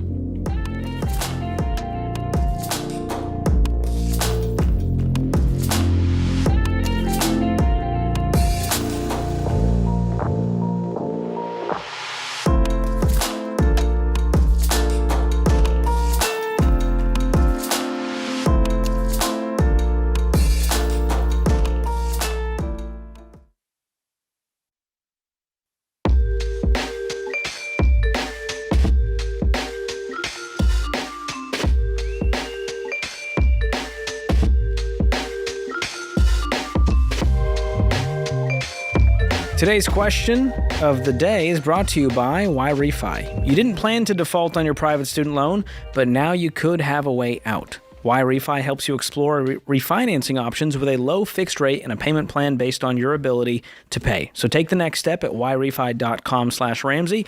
That's the letter Y, REFY.com/Ramsey. May not be available in all states. Today's question comes from Taylor in West Virginia. Taylor writes, my boyfriend and I have been living in his mom's house. This is awesome. So we can save for a home of our own. We have similar incomes, no debt, and a child together. My boyfriend pays the mortgage and utility bills, and he regularly gives his mom cash. Our child expenses are my responsibility. Good God, can we just stop? Oh, okay. Okay. This is like a made-up question to make John angry today. Our child expenses are my responsibility, and I buy all of the groceries. Recently, my boyfriend suggested that I help his mom financially as well and contribute to funding the renovations on her house. I feel like I'll lose all of my savings. No, that's not a feeling. That's a math problem. You will. And we'll stay in this house forever if I do this. You will not actually. You'll be asked to leave at some point. What should I do? Oh, boy. Is she really asking? I mean, I don't know the quality of this relationship. So yes, if you're you asking, do. You 100%. I think I know the quality of this relationship. You do. Listen, you are in a weird pseudo-marriage with two people, his mom and the boyfriend, and it feels like the mom is living in his house, but he doesn't own it, but he's paying all the bills and building her equity and funding all the renovations while she gets the best ride ever of having no bills to pay, not working at all. And so I think we need to... And he's not co-parenting. You're paying for everything when it comes to food and taking care of this child. I think we would need... I would lay all the cards on the table with everyone. Go, guys, this is messed up. This is not how it should be. We need to figure this out. If mom can't afford to live here, she needs to find somewhere she can afford to live and not have us fund her life while we somehow get a benefit. So here's the deal. I rarely say this, but Taylor, if you were my daughter or you were my sister or you were a close friend of mine, I would recommend that you go get an apartment and you take the child and y'all move into the apartment, because y'all have a lot of work to do on your relationship with this guy that clearly has not left his mommy's house, and you've got a long way to go relationally before you've already made a kid together, so y'all will be forever linked. But before you start getting any more tied in financially, legally, all that mess, I would get my own place. I would get an apartment, and I would start the repair process of this relationship, because this is an absolute mess of a dumpster fire of a mess. Do not give his mom $1. Do not fund any renovations on a house you don't own. You need to protect your money at this point. Protect this baby. And if he then goes, I can't believe you don't want to give my mom money, this relationship's okay, then you go. He just gave you the cue. Yeah. And so this is a real messy situation. You've done everything backwards. This is like on my do not recommend list. You've checked off every single box. Other than the no debt. I love that part. That's good news. Otherwise, I don't see much more good news in this. Yeah. This is all bad news. But I'd recommend you get your own place, and if you want to continue in a romantic relationship with the father of your child, then you need to be very adamant about what you want in a marriage partner. And that includes putting you and the child over priority of home renovations for an existing parent, or all this. This is this whole thing's madness, but that would be what I recommended that you do. So sorry you're dealing with that. Not fun. All George, right. am I out to lunch? I feel like more and more one of two things is happening. There's either it's this weird barbelling thing that's happening. 30%, 25 to 30% of the calls that come into my show are about relationships that have ended. Like parents have cut off kids because they vote the wrong way, or they didn't, right? They're still mad about COVID or so, whatever. Or kids have cut off parents because they're so awful. They have different opinions or whatever. There's that side of the barbell, or just with increasing regularity, There are these kids that cannot and will not, and I'm calling them kids even though they're maybe 35 years old. They are just living as though they're in high school. They have full-time jobs. They're doing well. They're not doing great, but they're doing fine financially. But their parents are still guarding and directing their lives like marionette, like puppeteers. Like, you will pay for this. You will live here. You will stay here. Oh, you had a baby? Then the baby moves into my house. And there's this inability to break free over here. So we have this like caustic, dude, sit at a table with people who have different beliefs than you. My God almighty. We're never going to see you again, family members. And then over here, it's, yeah, honey, you're going to pay all the groceries and all the kid bills because I'm going to just stay in my mommy's house and take care of her. And it's this strange insanity on both ends. And I feel like it's more and more and more and more. And I just don't think it ends well for all of us. It's madness. Yeah, we are seeing an uptick. I've done 6 of these Ramsey shows in a row, and I've never seen so many more relationally broken calls that then touch money. And as you know, and the reason we love having you here, is money is rarely the actual issue. Right. It's all of these proxy wars and these unspoken commitments and people not pulling their weight, and then other people going, well, I guess I'll enable their misbehavior. And that's really hard to untangle. I would much rather a math problem of, we want to pay off the debt, tell us about the debt snowball. Right. That's rarely the call we get anymore. Right. It's messy situations like this where they're going, I'm trying to build my own future. My wife is mad at me because I'm trying to fund my parents' misbehavior. And it's what happens is it ends up creating a generational cycle. It does. Because these on are the either people, side. that baby in that house is going to have to pick up the pieces. Right. Because the dad was busy funding his mom's life, so never built a life for himself, never had retirement. Now that baby grows up and has to repeat this process. Right. And I am 100% all in. If my dad were to pass away today and he had no health insurance and had no life insurance, et cetera, I would 100% be there to take care of my mom.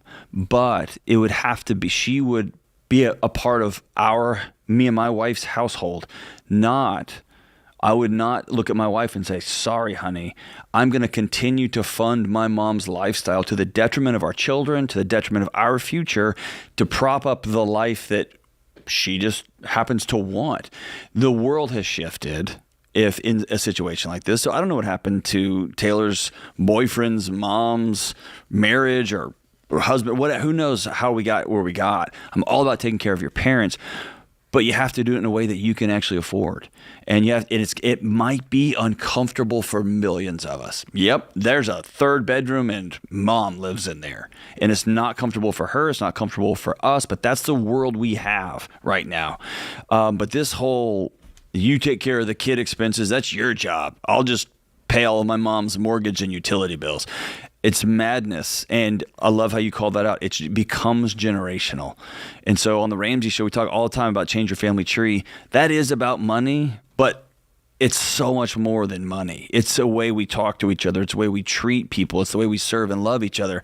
And you can't serve and love somebody if you are burning your house down in the process. It's madness on every end of that barbell. Right. Well, we went from, well, I want to honor my mother and father to, well, I guess toxic codependency just runs in our family. That's who we are. That's right. I don't know how we got there, right, but I know that you can break the cycle, and it's really hard.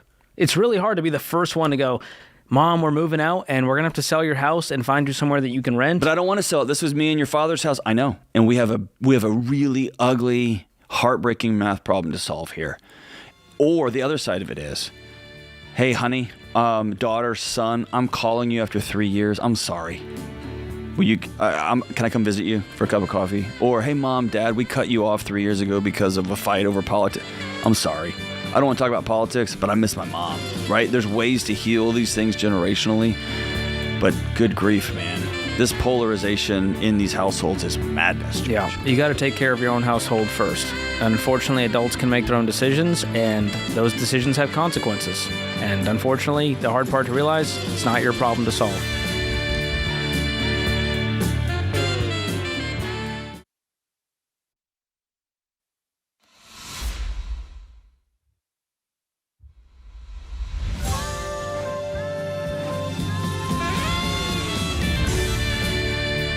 From the Ramsey Network, this is The Ramsey Show, where we help people build wealth, do work that they love, and create amazing relationships. I'm George Kamel, here with Dr. John Delony, host of The Dr. John Delony Show, and we're taking your calls at 888-825-5225. Kevin is with us in Fort Worth, Texas. Salt of the earth, folks, over there. What's going on, Kevin? Good afternoon. Thanks for taking my call. What's up, man?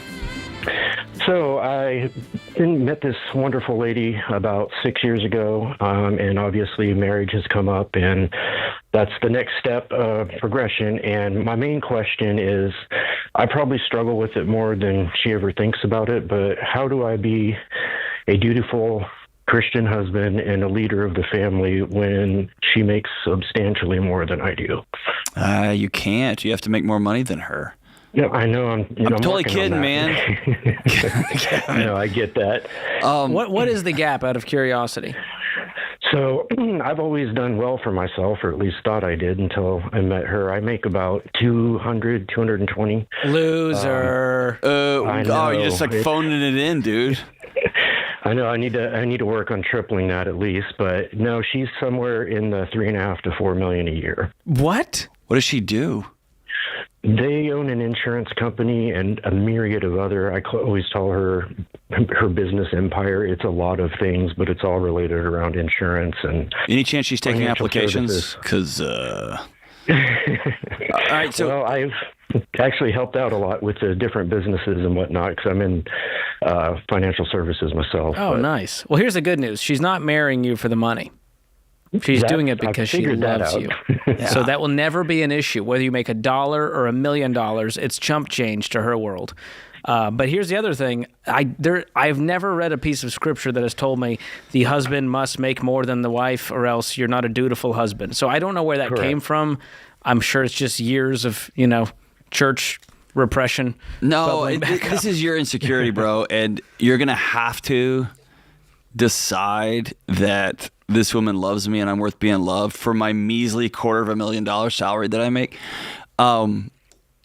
This whole, dude, I can go on a whole rant about this. We could talk for an hour about this, but this idea of Christian leadership is not about me sitting at the top of some throne. That's not leadership. What that's referring to is, and if you read the whole scripture section, think of it this way. It is you choosing to get underneath the squat rack and get underneath the whole thing. Leadership is about service. It's not about dollars and it's not about muscles. It's about service. And so you'll be the chief service officer of this family.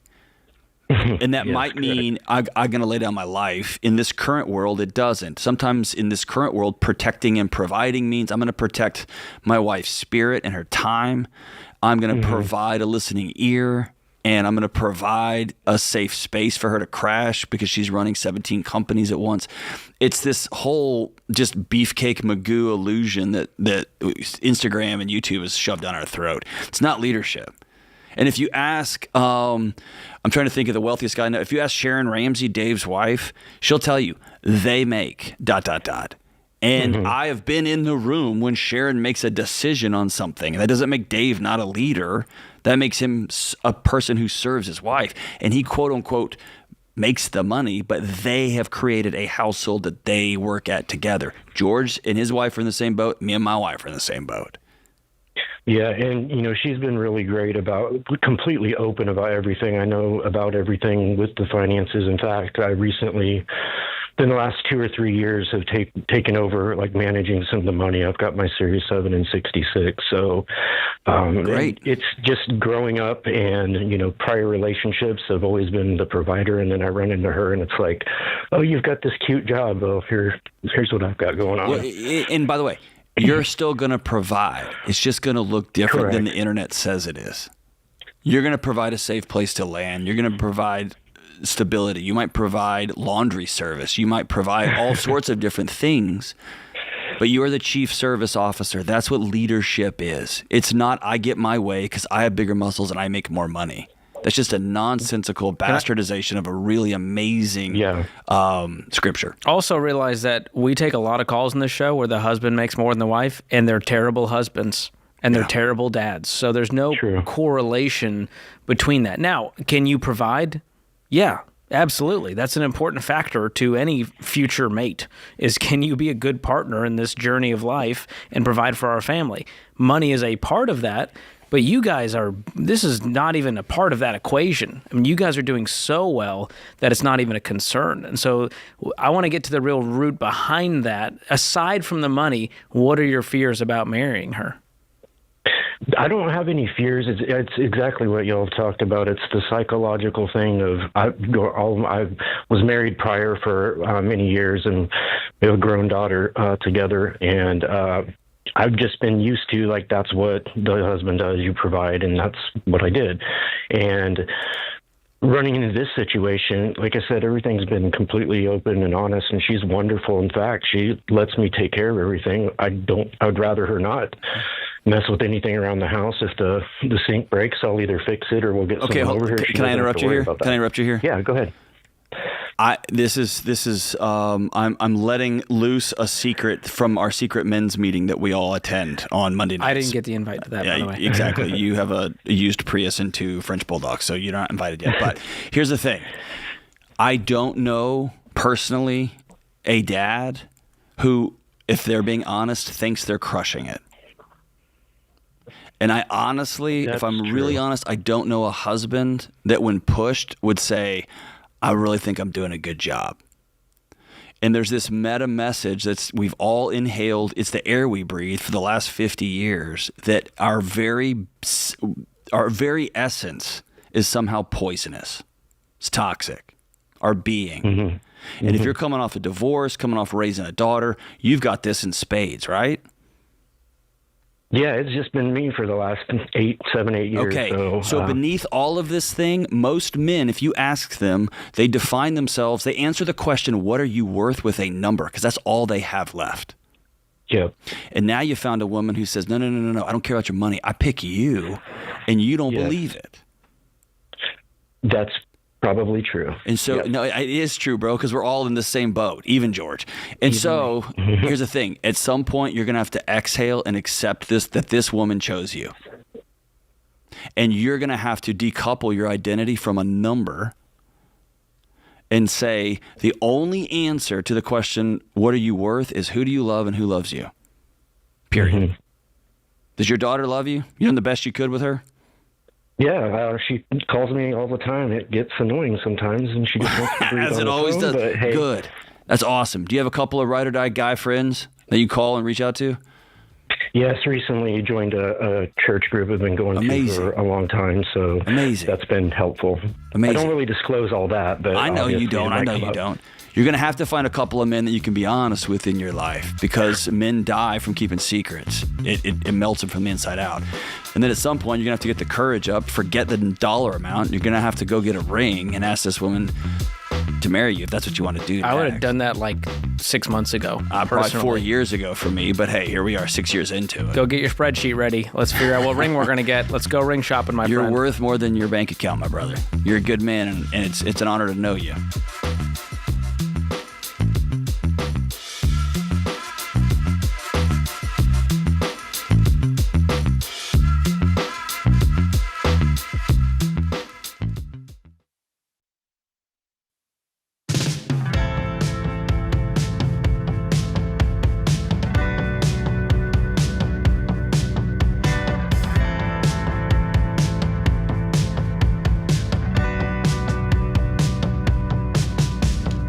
Are you staying on track with the baby steps? You can take a quick quiz to check your progress and get a personalized plan made just for you. Simply head to the show notes and click on the link titled Are You on Track with the Baby Steps, and complete the quiz.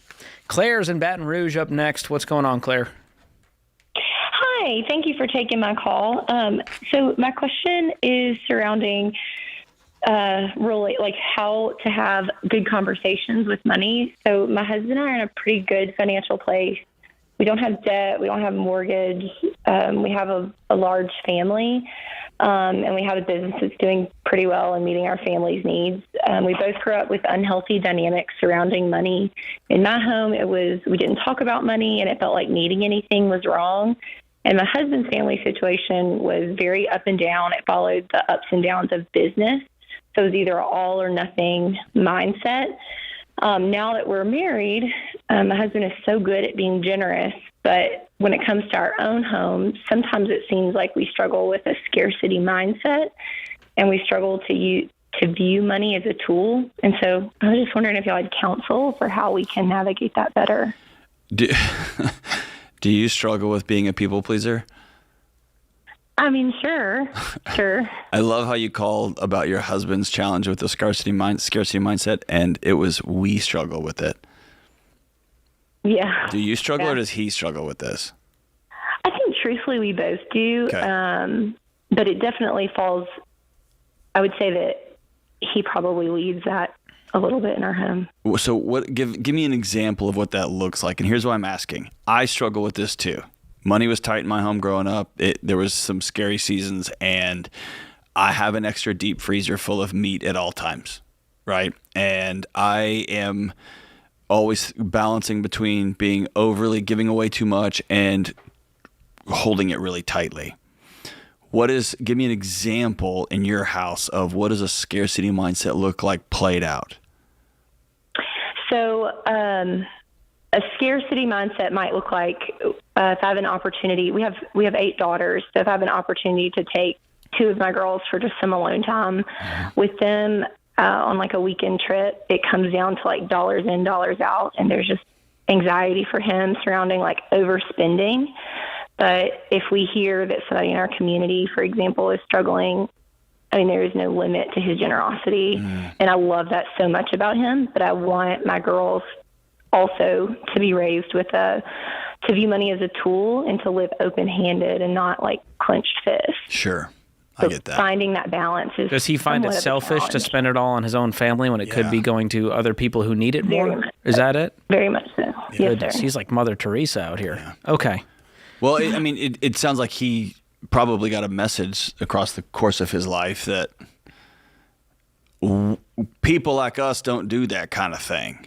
Or those are the folks that waste their money on vacations, or you're not worth a vacation, right? And so it's some of that's just taking ownership of, no, this is us, and we're actually working really hard and doing well, and having some joy in our life isn't a sin, and it's not some zero and all that. But that's a tough thing to do.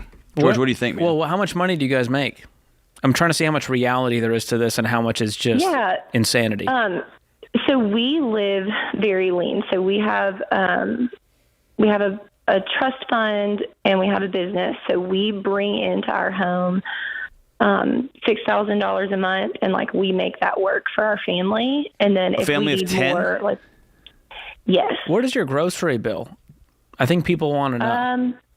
Yeah, I'm a pretty shrewd grocery shopper, and we eat really a lot of vegetables and meat. So, are you buying like manager special here? Like, what are we talking when you say I'm frugal? Are the neighbors missing all their pets? How are y'all coming up with all this meat? No.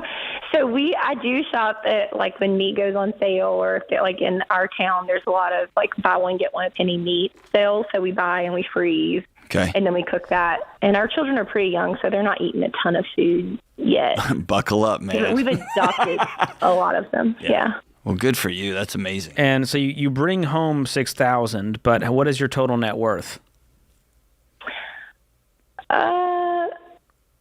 Probably close to like $8 million. Okay. I just threw my pen just so you can, if you'd heard that. Yeah. So here's the reality. You kind of buried the lead on that one. How are y'all worth $8 million? My just generosity, as far as like we got a big inheritance, and we just want to. Anyway, we got a big inheritance from a business sale. Okay. There's a few books that I think would help you. I can send you one of them. One is Know Yourself, Know Your Money from our friend Rachel Cruz. In it, she walks through the different money classrooms, and I think that's going to be very eye-opening to help you guys understand each other better and understand how to move forward from that, to put away, the emotions from the facts. The other book that I would recommend is one called Die with Zero. And it's not one that I agree with entirely, but it unlocks something for me because I am a very scarcity, frugal guy. And it really walks through the argument that you should use your wealth and your inheritance while your kids are still alive, instead of sending them what will be likely $100 million by the time you guys pass away. And your kids are then in their 60s by then. And so I think that will help unlock something for you and your husband if you go through those books to go, you know what? We have $8 million. If we just put away $4 million for our family, let the other $4 million grow, we're going to be okay. We could spend, you can get with a financial advisor, they can crunch the numbers to help you understand that if you spent, let's say, $250,000 per year, you would still never even touch the principal on the investment account balance. Yeah. Our investment account isn't that full amount. When you asked total, I was thinking like house, business, and trust. Sure. But I mean, as far as money you have access to, could you increase your household income, quote unquote, to $10,000 per month and it wouldn't affect your wealth? Gotcha. Do you see what I mean, though? That's an extra $4,000 a month. And if you allocate it, here's what I would do. Sit down and make a budget with EveryDollar with your husband and force yourself to add some line items that make you a little bit uncomfortable, that scare you a little bit. To go, you know what? We're going to spend $1,000 on clothing this month for the girls. And we're going to put in a $2,000 monthly vacation fund so that we have $24,000 to spend to have some amazing experiences while these girls are still young. Because Disney ain't cheap. Yeah. And I think you should take all 8 of them. Hear me say this, like if you had a family of 10 and your take home was $6,000, I would tell you that your husband's scarcity mindset is probably well founded. He's very nervous. Knowing you'll have a net worth of $8 million, then what I would suggest is it's bordering on pathological, right? There's a disconnection from reality because the reality is y'all would really have to lose your minds to burn through this. Right. And so the day-to-day actions are either going to be something like George just said. I want you to hear this word practice. We're going to often, George, you hear listen to the show. We're often telling people you got to practice saving money because you've never done that. Y'all have the exact opposite. Or some people have to practice generosity. You got to put a line item in your budget that makes you uncomfortable and give that away, whether it's tips, local church, anything. You guys have to practice the experience of feeling joy. The experience of spending money and watching your daughters laugh and smile. That's a thing. It's a muscle you'll have to practice. He might need some hobbies where he practices spending money on things that feel frivolous to him, but that actually give him joy and fill his cup. And remember, there's only 3 things you can do with money. You can give it, you can save it, you can spend it. You guys are great at the first 2, aren't you?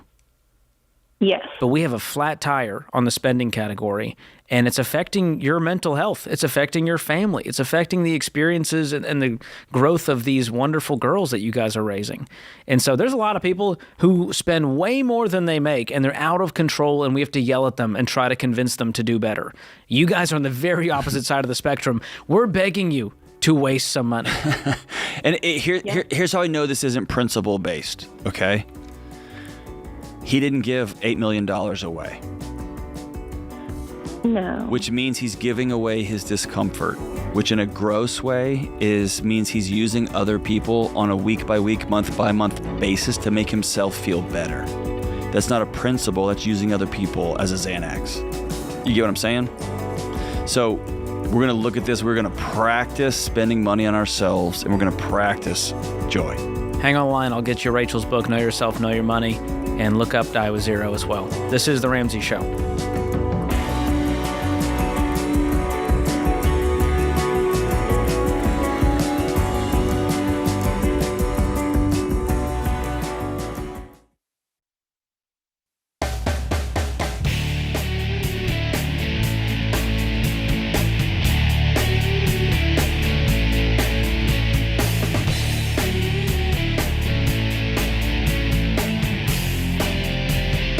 Two weekends are on sale now for the Money and Marriage Getaway. You can spend 3 incredible days here in Nashville with your spouse, learning the tools to strengthen your connection, deepen your intimacy, and more. And bonus, Dr. John Delony and Rachel Cruz will be there hosting you the entire time. This is happening in November and February. Early bird pricing is available now. Tickets start at $749 per couple, and you can get the tickets for the lowest price before they end at RamseySolutions.com/getaway, or click the link in the show notes if you're listening on YouTube or podcast. And I assume John is hard at work preparing. We already are. We do an entirely new event every year, so I'm excited for it, man. Because you take all the feedback, and a lot of people come back, and so now it's like the room sells out. Half the room sells out before that one's always over. It's right? become like an annual retreat in a good way, not like our marriage is in crisis, but just like, man, this is so refreshing to connect, leave the kids at home. It's the best marriage event in the country, I think.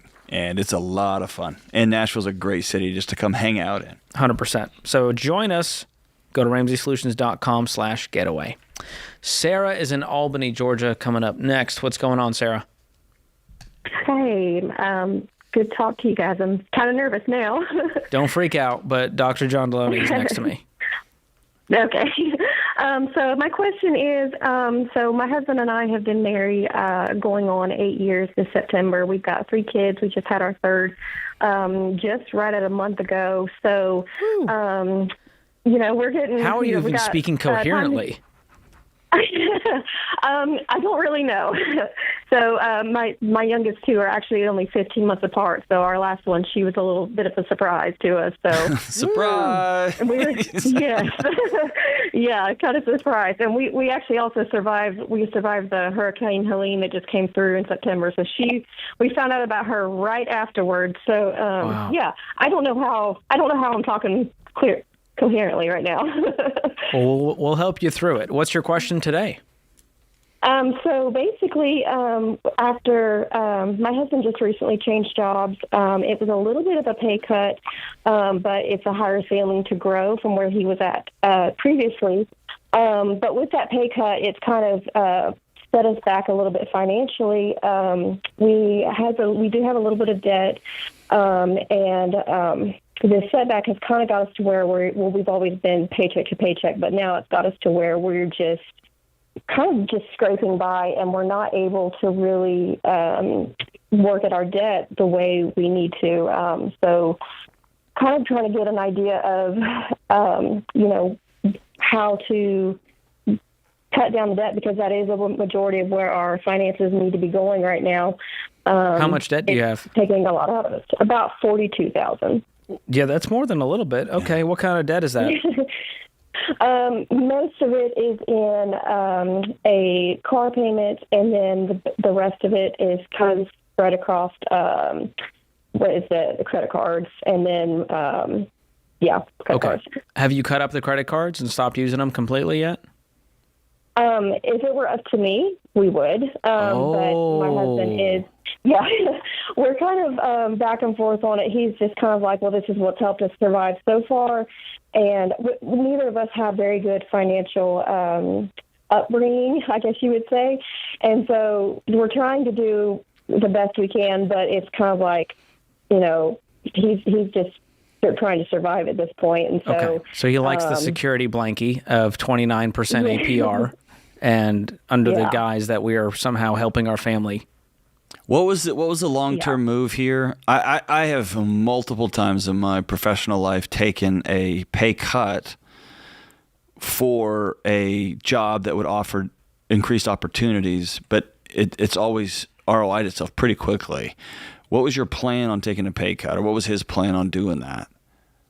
So really what the job he was working at before, it was he was getting up at 2:00 in the morning to go make donuts, and he was very just kind of it was exhausting, and he wasn't able to make any more. Like, they weren't going to be able to offer him very much more money. And so this job is starting, they started him out just a little bit less of what he's making. What's he making now? Oh, my word. Yes, me too quick. I think it's monthly. He gets take home is probably about $3,500. And what are these growth opportunities they promised him? So as the business grows, his department is going to grow. So he would move up in the company as he grows. What kind of work is he doing now? So he's over the logistics department for the portable shed building company here from where we're from.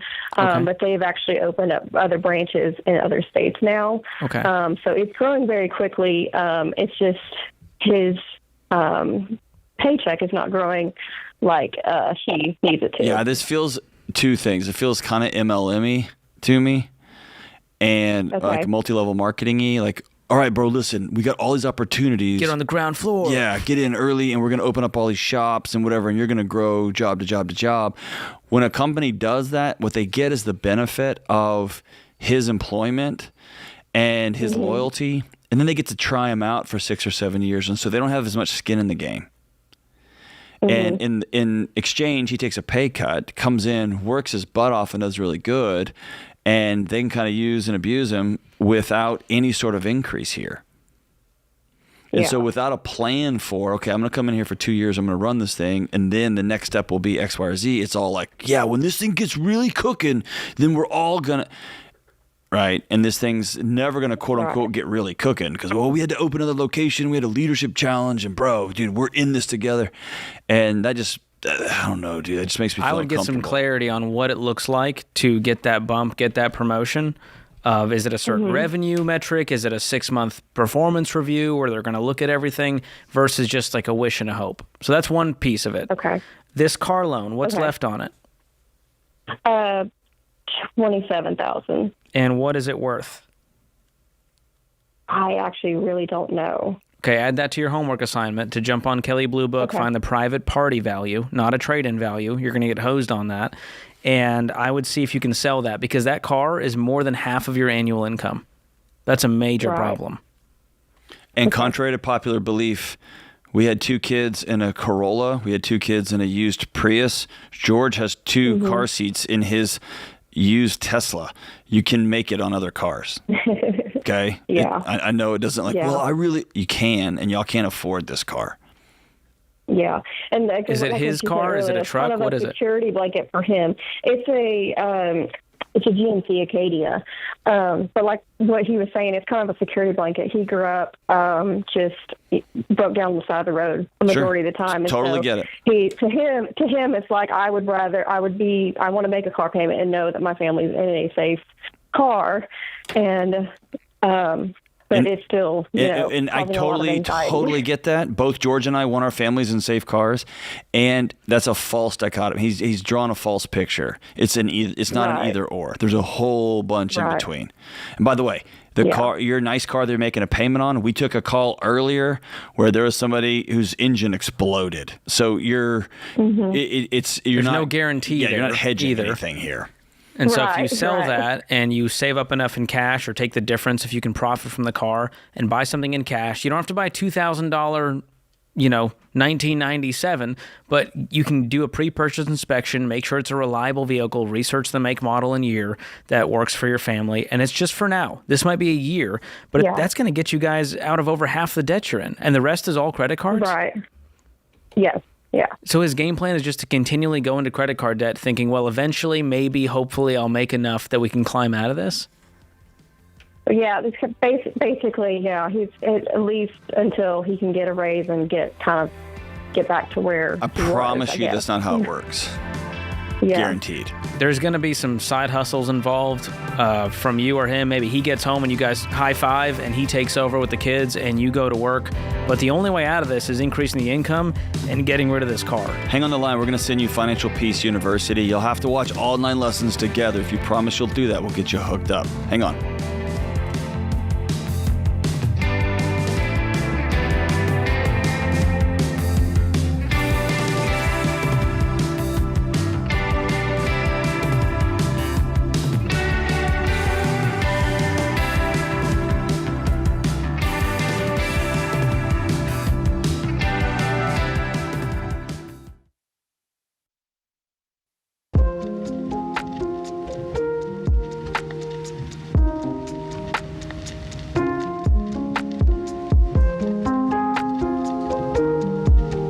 Our scripture of the day, Lamentations 3:25. The Lord is good to those who wait for him, to the soul who seeks him.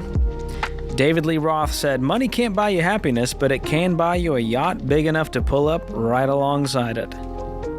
That's the most David Lee Roth quote. There you go. Man, we are really reaching for some of those words of wisdom. Right next to Jeff Bezos and the happiness yacht. Jeez. Allie's up next in San Francisco. What's going on, Allie? Hi.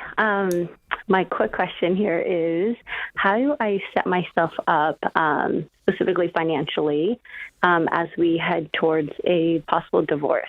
Oh, gosh, I'm so sorry. How possible? We had some affairs and infidelity things happen, 6-7 years ago, and now we are going to marriage counseling to discuss, like, wrapping that up. Like, how can we move forward from this? And so I felt like he's kind of been half in, half out. So I kind of just asked, like, hey, are we going to be, I felt like God showed me this vision for, like, what our new marriage should be and how it should be centered in Christ. And so I kind of shared that, and I was like, cool, I would like to know if you're all in on us doing this and having a new marriage, or if you're all out. And he kind of said maybe, and then he said, like, oh, I need a couple days to think about this. And then towards the end, he said no, but then he wants to go back in a week to see the marriage therapist again to talk about maybe he changed his mind. So that's what I see possible. So he kind of ended the session with no, but now we're going to see her tomorrow, a week later, to see if he has changed his mind or not. I'm not really sure. So I'm like, I don't know what to do. If he says yes, yeah, let's start this new marriage with the new skills, or no, I don't want to continue. So, how long have you been married with him? 11 years. So you know what he's going to say tomorrow. What do you think he's going to say? I mean, you know him. He's going to say yes. Do what? I think he's going to say yes. I think he's going to say yes. I want to do this a new way. I want to have this new marriage. Okay. Because we both are recognizing, like, we both kind of sucked at being married, and we want to do this new thing. So I feel like he's going to say yes, but I want to be prepared. Even if he does say yes, our finances need to change, because I'm really in the dark with a lot of it. Okay. Do you guys have kids? Yeah, we have four very young kids. So like between 5 and 11. Okay. So I'm like a stay-at-home mom. And that's a scary place that you're finding yourself, right? Or it's an exposed place, right? Yeah. I feel like that's been a big barrier. That was like one of the big conversations I wanted to have as we went into marriage therapy, but I really felt like God was telling me to ask him, like, hey, are you all in first before we continue even diving into the financial conversations? So I think the meta question here, no pun intended since you're in San Francisco, but the meta question here is can we have a marriage that doesn't have any more secrets? And that's sharing passcodes, that's sharing checking accounts, that's sharing financial information, that's being completely honest about past affairs, that's putting everything on the table. And neither of you are going to be able to fully put both feet in the boat until you both feel like everything's out there. You don't have to go into details. Like, I don't want to hear all the gruesome details of your past affair, but I got to know what's out there, right? Yeah. And so I think getting your finances in order is first about even knowing where you are, having any semblance of what's going on. And if you're a stay-at-home mom of 4 young kids, then there's not a whole lot of getting in order the finances, right? Because it's not like you're working a full-time job that you can start putting money in a checking account to prepare for yourself, right? Yeah. You're really exposed. Yeah, I think that was my biggest worry. And maybe that comes up, and if he says yes, I mean, I think it's fair to put on the table. The thought of you saying no made me realize how alone I feel in this marriage. Yeah. And how scared I am for my own safety. And any husband worth their salt doesn't want the woman they're with to be scared about their own existence, right? Yeah. And I think I haven't ever shared that, because I feel like it's hard for me to share my feelings. Right. And be dependent on somebody. Yes. And that's part of the dance that y'all have co-created, because he knows you're not fully in the boat either, because he doesn't really feel like he knows you, because he doesn't. Yeah. He just knows when he's around you, you feel less safe, and he doesn't know what he's doing. So maybe I'm going to go make more money, and maybe I'm going to go do this so that we can, and it just creates that dance. And I'm so proud of y'all for going to the therapist and just turning the lights on and stopping the music and say, we got to quit this particular dance. Are you willing to learn a new one? Mm-hmm. But that means you got to tell the full truth and the whole truth and nothing but the truth. Yeah. What's your financial picture look like? Do you guys own a home? No, we're renting. Okay. Do you have debt? Yeah, I feel like we have a lot. I don't know what that's compared to, but it feels like we have a lot. What's the number? I have I don't even know. I'll throw it out and we can add it. I have 3 credit cards that have gone to collections because he decided he wasn't going to pay for my bills anymore. Oh, wow. And so I think I have one that's like $10K, $5K, and $4K. So I think that's a pretty good ballpark for the 3 credit cards I have. Okay. Those are the debts that are under my name specifically. And then I know that he has a couple credit cards. He had one for like, I think $20K that I think he recently paid off with his bonus. So I think that one is mostly done. If there's anything left, maybe a couple thousand on that one. And I know he has 2 other credit cards. Okay, I want to challenge you real quick, okay? I know George is digging into the money. Y'all have already separated.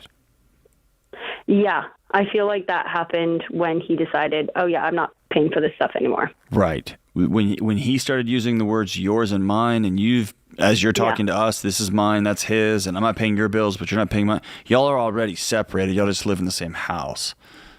Yes, I agree. That's why I've decided to ask that question. I was like, I don't even want to continue marriage therapy if we're Do we want out. to formalize this separation, or do we want to formalize reconnection? Awesome. Okay. So, yes, I agree, yeah. So you've got $19K in credit card debt. He has an unknown amount in credit card debt. Any other debt?